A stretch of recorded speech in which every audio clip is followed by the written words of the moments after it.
ve dünyayı bizimle birlikte paylaşan hayvanlar, inanın insanlardan çok daha vefalı ve duygusaldır. Sahiplerine ve insanlara karşı karşılıksız sevgi veren bu canlıları korumak ve sevmek belki de insan olarak yapmamız gereken en önemli şeylerdendir. İşte insan hayatını kurtaran hayvanlar.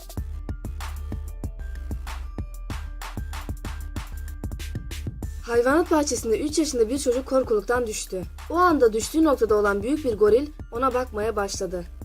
Çocuk 18 metreden düşmüş ve kafa travması geçiriyordu. Binti Jua isimli goril çocuğu kucağına aldı ve nazikçe onu tutmaya başladı. Dışarıda kıyamet gibi çığlıklar vardı ve çocuğu düştüğü yerden başka goriller de bulunmaktaydı. Çocuğu hayvanat bahçesi yetkilileri gorilden aldılar. Binti Jua aslında çocuğu erkek gorillerin onu parçalamasından hayatını kurtarmıştı.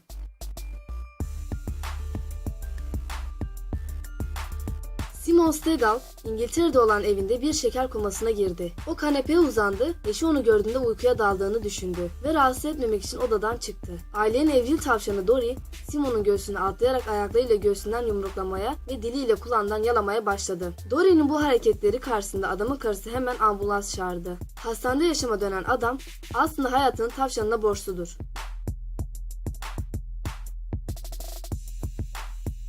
2007 yılında Dwight and Rice sörf yaparken bir beyaz köpek balığının saldırısına uğradı. Ciddi kanaması başlayan Dwight acil hastaneye gitmeliydi.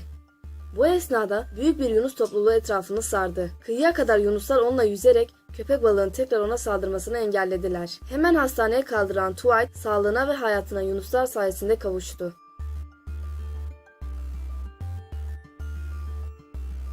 Bir cuma günü 45 yaşında olan Debbie, nefes borusunun elma parçası kaçtı. Nefes almada zorlanmaya başlayan Debbie panik vaziyette çırpınmaya başladı. O esnada köpeği onu yere devirdi. Toby isimli köpek pençeleriyle göğsüne sertçe vurmaya başladı. Debbie'nin nefesi bir anda açıldı. Doktorlar köpeğin aslında Debbie'ye Heimlich manevrası yaparak onun hayatını kurtardığını söylemekteler.